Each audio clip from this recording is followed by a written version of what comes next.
Πώς επηρεάζονται οι τιμές των καυσίμων από την τιμή του αργού?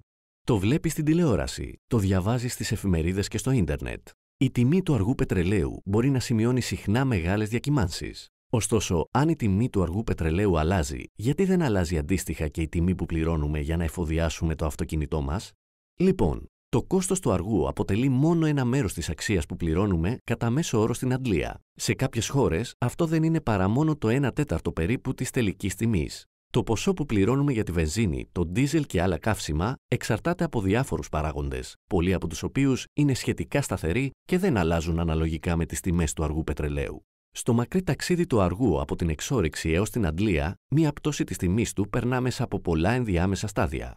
Πρώτα πρέπει να βρούμε το αργό πετρέλαιο. Για την εξόρυξή του πραγματοποιούνται μια σειρά από δαπάνες από την κατασκευή και λειτουργία των μηχανημάτων μέχρι τη μεταφορά και το ανθρώπινο δυναμικό.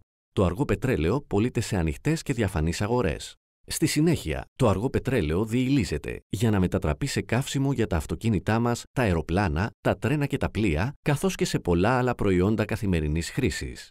Εξειδικευμένοι μηχανικοί διασφαλίζουν ότι χρησιμοποιείται η πιο σύγχρονη, αποτελεσματική, καθαρή και ασφαλής τεχνολογία. Τα διηλισμένα προϊόντα πωλούνται επίσης σε ανοιχτές και διαφανείς αγορές. Μετά τη διήλυση του αργού πετρελαίου, το καύσιμο που παράγεται πωλείται και διανέμεται στα πρατήρια καυσίμων. Το κόστος όλης αυτής της διαδικασίας αποτελεί πάνω από το 1/3 της τιμής της βενζίνης στην Ευρωπαϊκή Ένωση.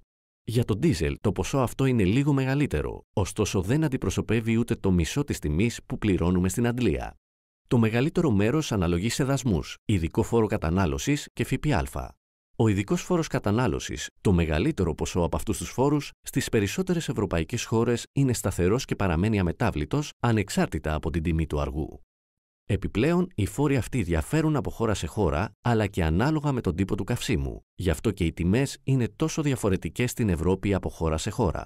Η αγορά του αργού πετρελαίου πραγματοποιείται σε δολάρια, ενώ τα καύσιμα πωλούνται σε ευρώ ή σε άλλα εθνικά νομίσματα. Οι διακυμάνσεις στην ισοτιμία επηρεάζουν επίσης την τελική τιμή στην αντλία. Επομένως, για να συνοψίσουμε, το αργό πετρέλαιο αντιπροσωπεύει μόνο το 1/4 περίπου της συνολικής τιμής του καυσίμου. Οι φόροι και ο ΦΠΑ περίπου το 60% και η διήλυση, η εμπορία και η διανομή περίπου το 15%. Για το λόγο αυτό, οι διακυμάνσεις της τιμής του αργού πετρελαίου έχουν περιορισμένο αντίκτυπο επί της τιμής στην αντλία. Οπότε, ενώ η τιμή του αργού πετρελαίου είναι ένα μόνο στοιχείο του κόστους και κάθε πρατηριούχος καθορίζει ανεξάρτητα την τιμή του στην αντλία, μία μείωση στην τιμή του αργού κατά 50% για παράδειγμα, μπορεί να οδηγήσει σε μείωση μόνο κατά 15% της τιμής στην αντλία. Την επόμενη φορά που θα εφοδιάσετε το αυτοκίνητό σας, θυμηθείτε όλη τη δουλειά, την τεχνολογία και τις επενδύσεις που χρειάζονται για την παραγωγή καυσίμων, καθώς και τους φόρους που πληρώνετε έμεσα.